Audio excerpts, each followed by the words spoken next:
আপনিও কি এভাবে সানস্ক্রিন দেখেন কেনার সময়? আমি সঙ্গীতা, আর আজ আমি শেয়ার করব সানস্ক্রিনের কিছু হিডেন ফ্যাক্টস। সূর্য থেকে আসা ক্ষতিকর ইউভি এ আর ইউভি বি থেকে বাঁচার জন্য আমরা সানস্ক্রিন ইউজ করে থাকি, কারণ ইউভি এ আমাদের skin aging, pigmentation and skin ড্যামেজের জন্য রেসপন্সিবল, আর ইউভি বি আমাদের সানবার্ন তৈরি করে। সেই কারণের জন্য এসপিএফ কন্টেনিং সানস্ক্রিন আমরা ব্যবহার করি। আর এখন তো এই এসপিএফ বিভিন্ন রকম beauty product like BB cream, foundation, loose face powder এগুলোর মধ্যেও দেখা যায়। এসপিএফ মানে হলো সান প্রোটেকশন ফ্যাক্টর। এই এসপিএফ কিন্তু আমরা 30, 50, 100, 150 ডিফারেন্ট রেঞ্জে আমরা দেখতে পাই। সো যত বেশি এসপিএফ তত বেশি কিন্তু সান প্রোটেকশন, মানে রিঅ্যাপ্লিকেশন টাইম সানস্ক্রিমের তত বেশি। রিঅ্যাপ্লিকেশন কিন্তু সানস্ক্রিমের জন্য অবশ্যই দরকার, সূর্যের হাত থেকে টোটাল প্রোটেকশন পাওয়ার জন্য। এইবার কোন ধরনের সানস্ক্রিন আমরা ব্যবহার করবেন?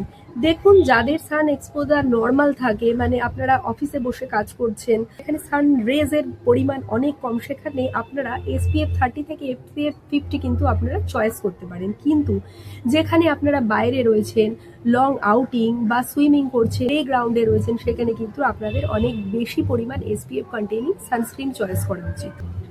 এইবার আসি কি কি ধরনের সানস্ক্রিন মার্কেটে অ্যাভেলেবেল রয়েছে। মিনারেল সানস্ক্রিন, যেগুলো আমরা জিঙ্ক অক্সাইড বা টাইটেনিয়াম অক্সাইড, অনেক পুরোনো টাইমের যে সানস্ক্রিনগুলো, যেটা আমাদের স্কিন কমপ্লেকশনের সাথে কিন্তু একদমই যায় না, অনেক বেশি ফুটে ওঠে, চটচটে ভাব বেশি, ঘাম বেরোয়, এই জাতীয় সানস্ক্রিন কিন্তু মিনারেল সানস্ক্রিন।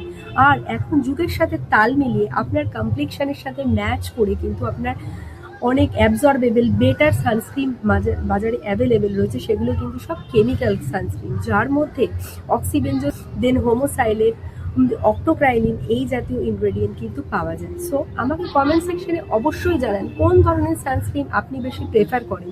আর শীতের রোদ এনজয় করুন, কিন্তু সানস্ক্রিনের সাথে। নমস্কার।